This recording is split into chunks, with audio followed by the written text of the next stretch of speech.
Cada noche, cuando la casa finalmente se rinde al silencio y la última luz del día se desvanece en la ventana, me siento aquí, en mi viejo sillón de cuero gastado.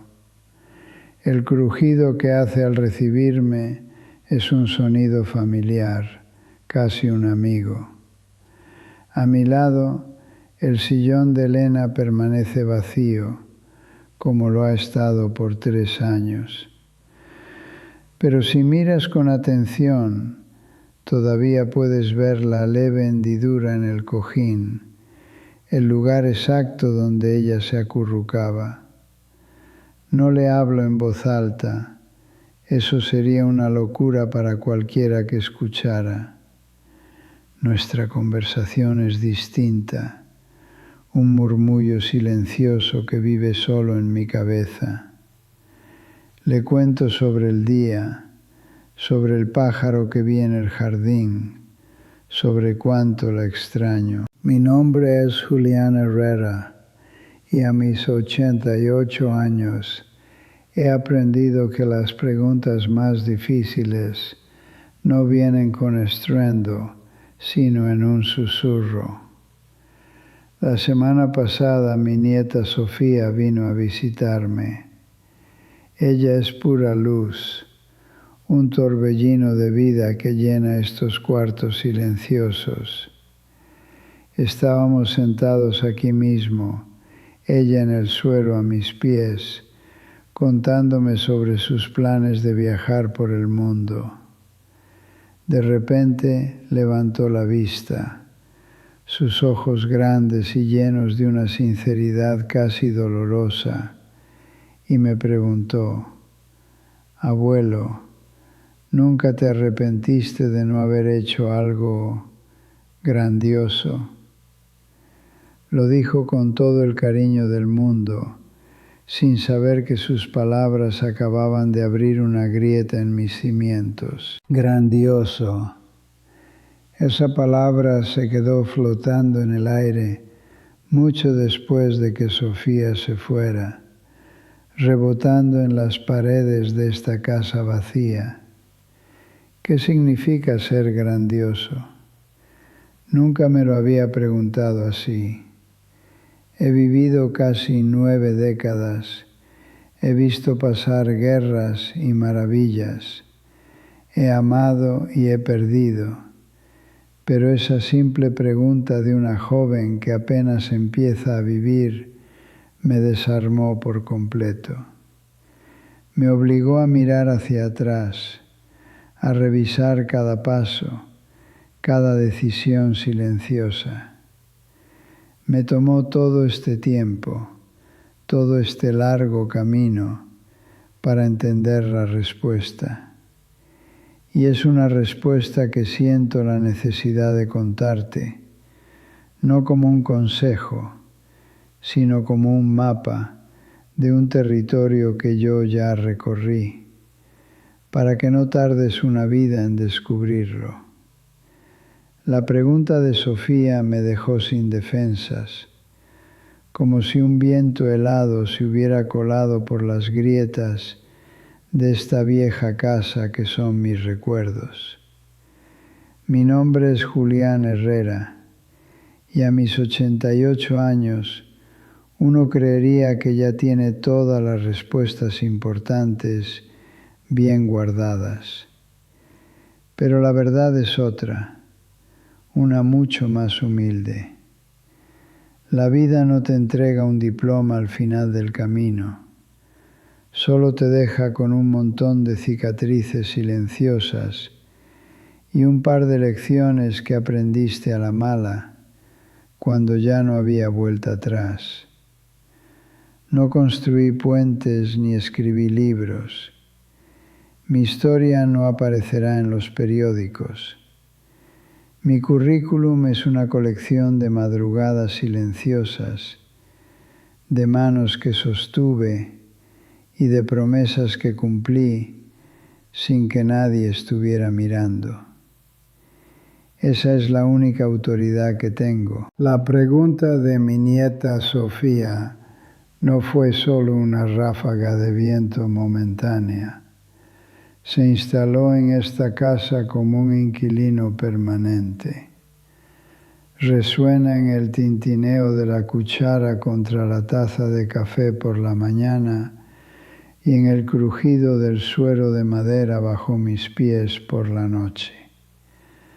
Pero lo que ella despertó fue algo más antiguo, una pregunta que ya vivía en mí, agazapada en las sombras de mis pensamientos. Es la pregunta que sospecho que todos nos hacemos en la quietud de una noche de insomnio, cuando no hay nadie para impresionar. La pregunta que te desnuda el alma y te deja sin defensas.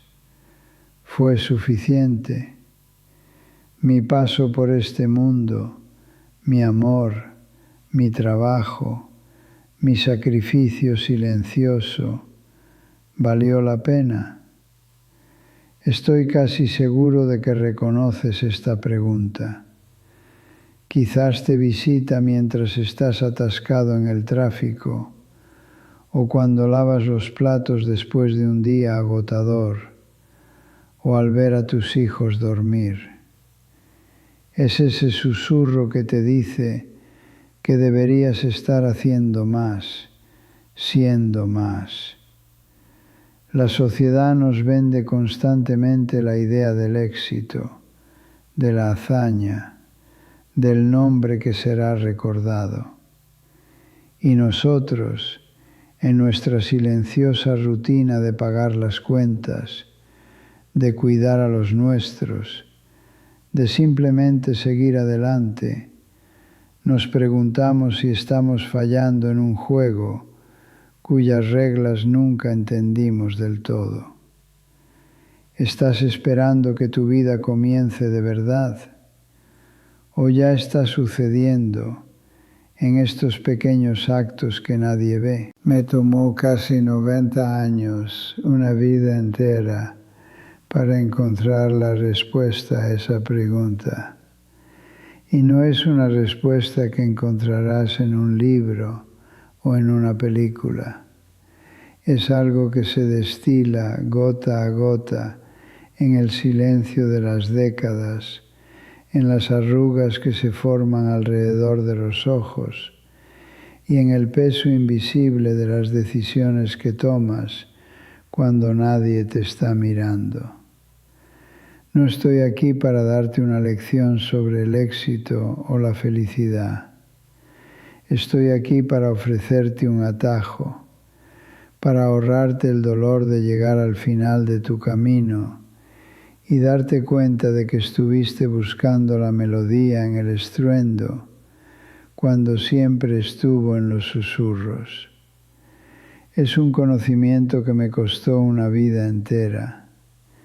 Quiero que entiendas, antes de que sea demasiado tarde para ti, por qué las vidas que no hacen ruido son a menudo las que más profundo resuenan.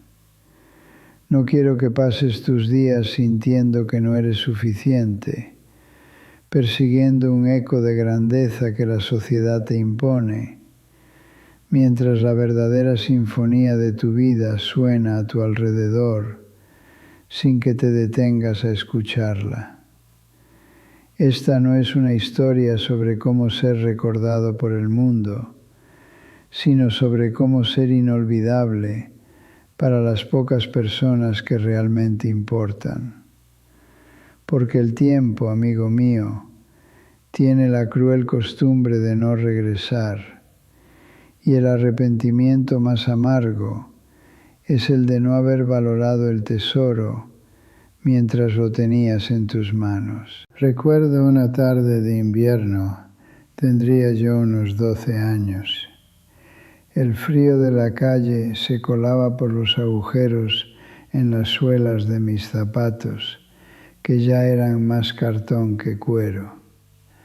Cada paso era un recordatorio helado de nuestra pobreza. Mi hermano menor, Ricardo, llevaba días con una tos seca que sacudía todo su pequeño cuerpo y no lo dejaba dormir.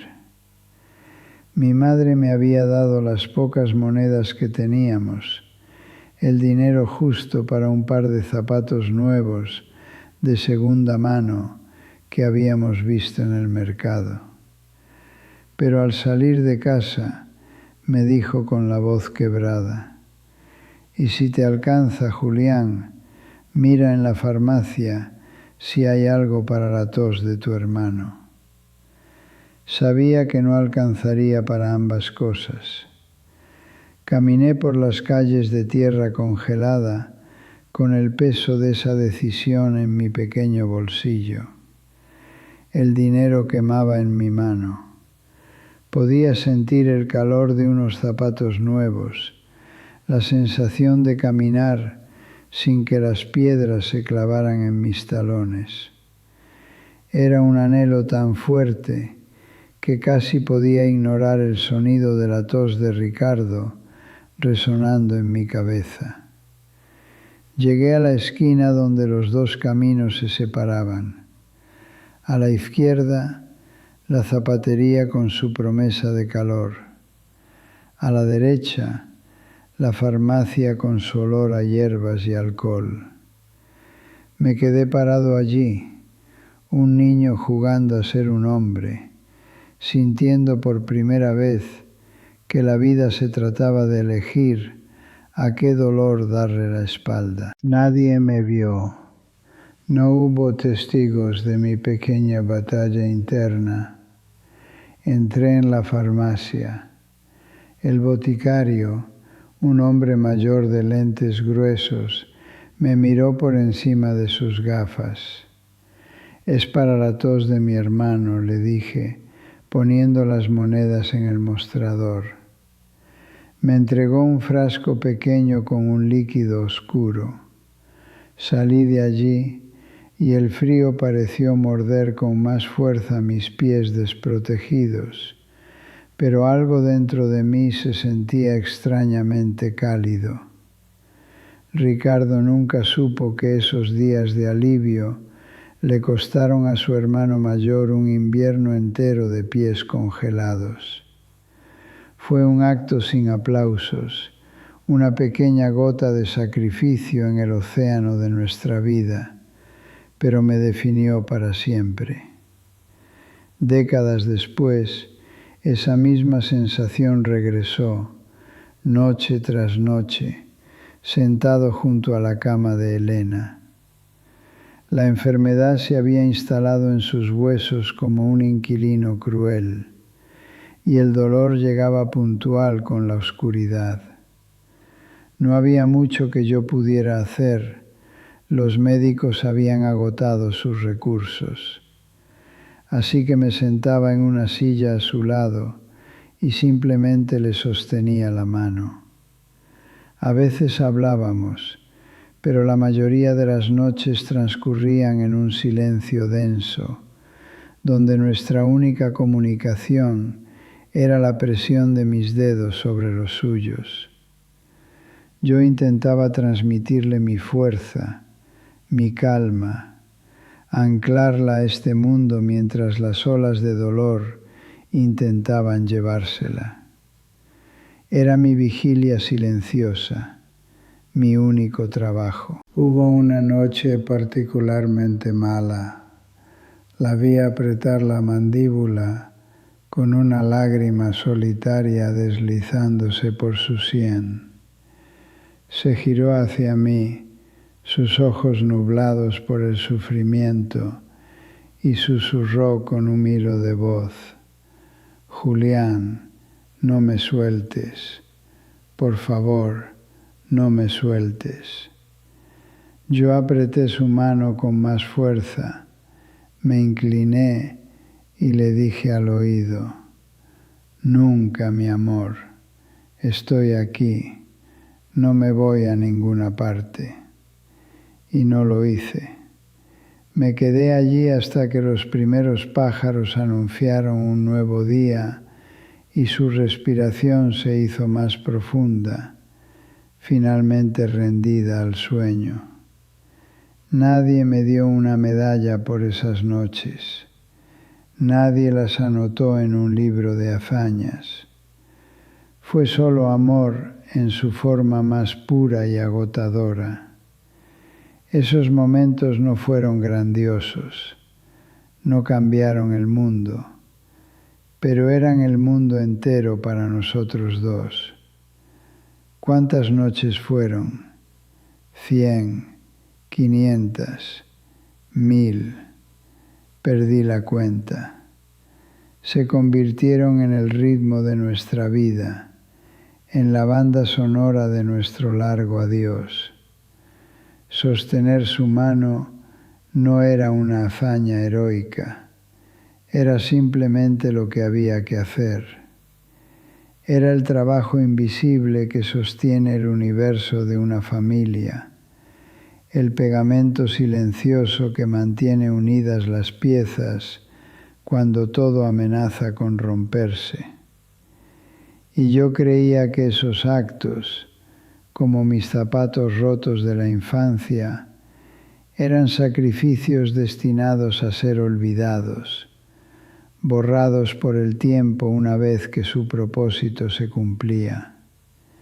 Estaba tan equivocado. Unos meses después de que Elena se fuera, mientras ordenaba sus cosas con el corazón hecho un nudo, encontré una pequeña caja de madera en el fondo de su armario. No era una caja de joyas, era simple, sin adornos. Dentro no había objetos de valor, solo decenas de pequeños trozos de papel doblados, notas escritas con su caligrafía temblorosa de los últimos años.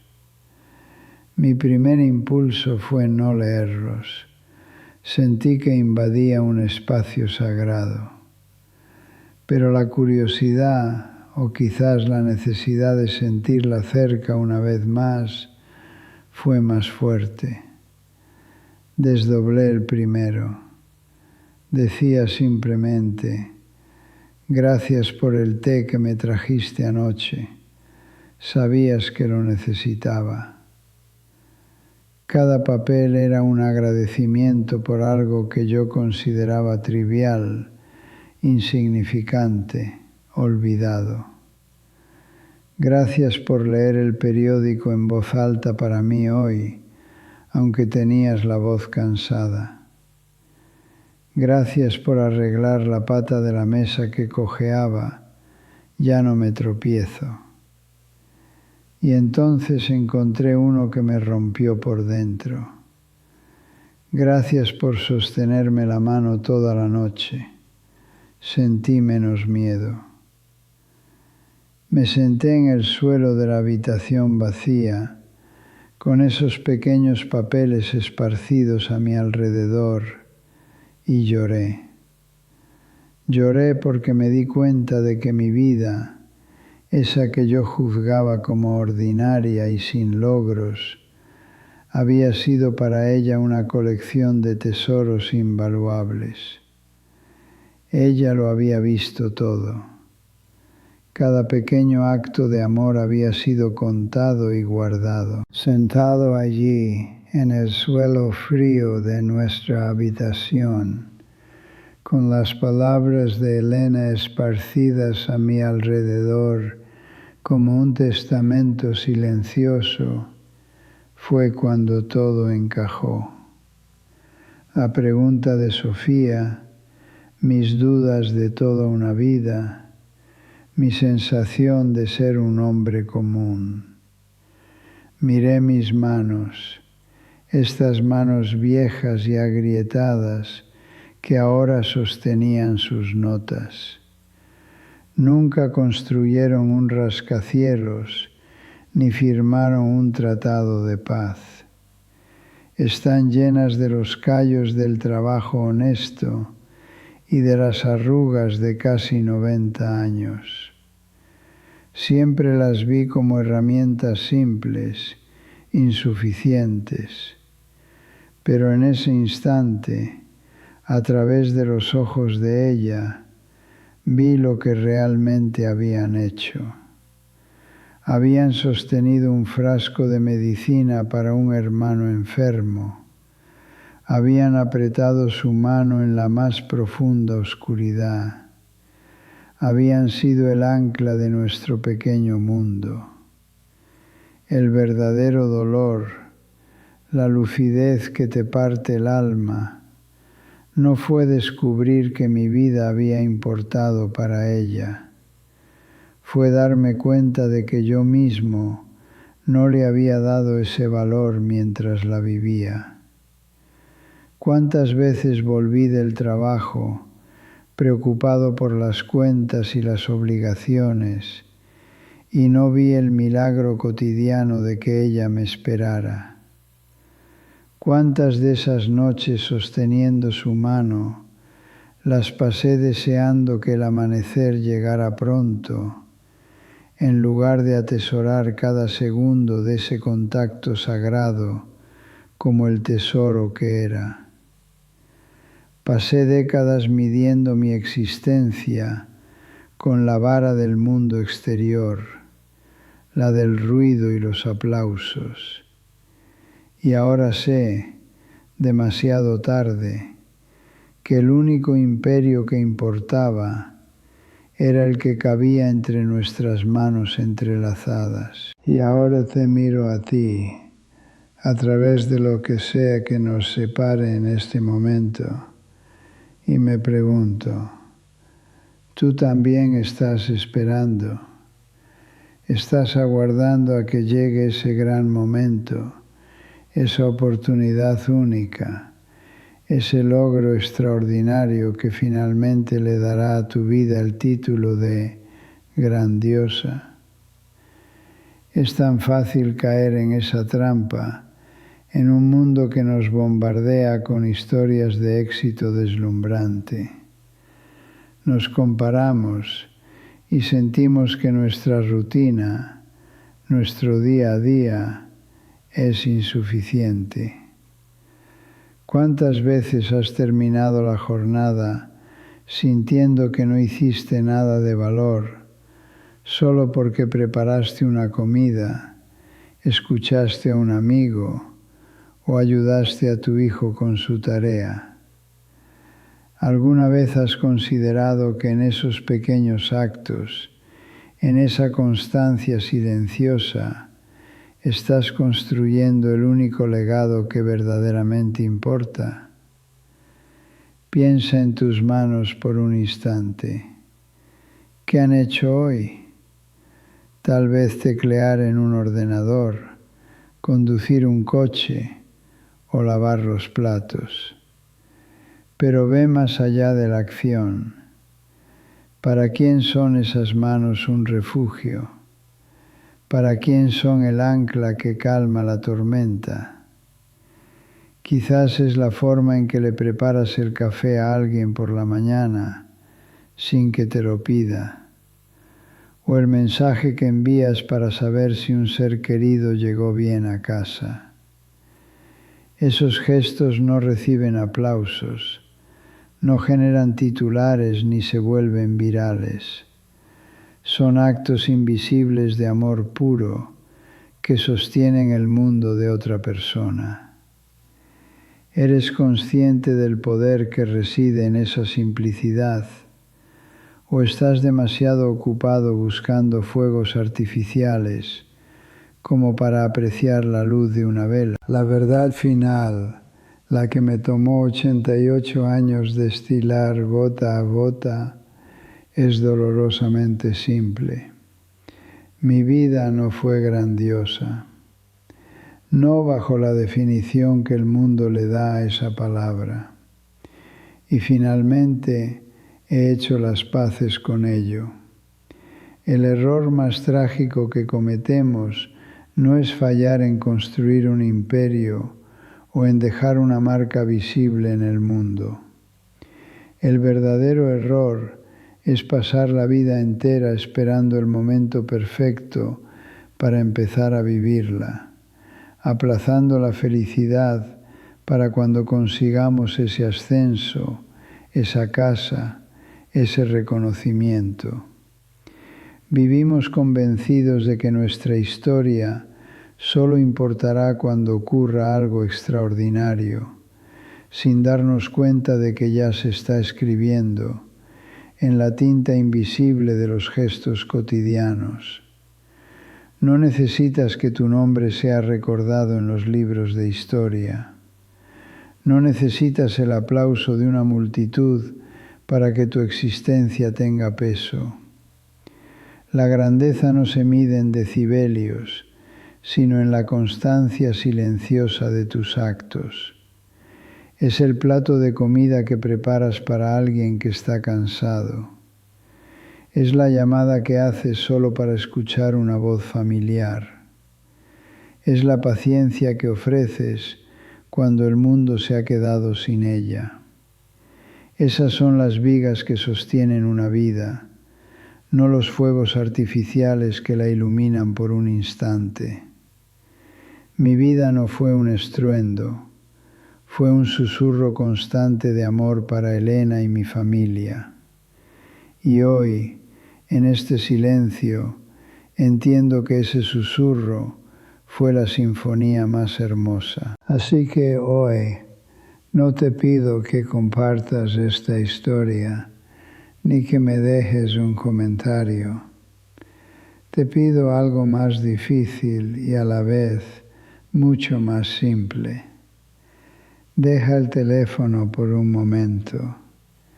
Mira a la persona que tienes al lado, a esa que quizás das por sentada, y simplemente sostén su mano en silencio por un minuto.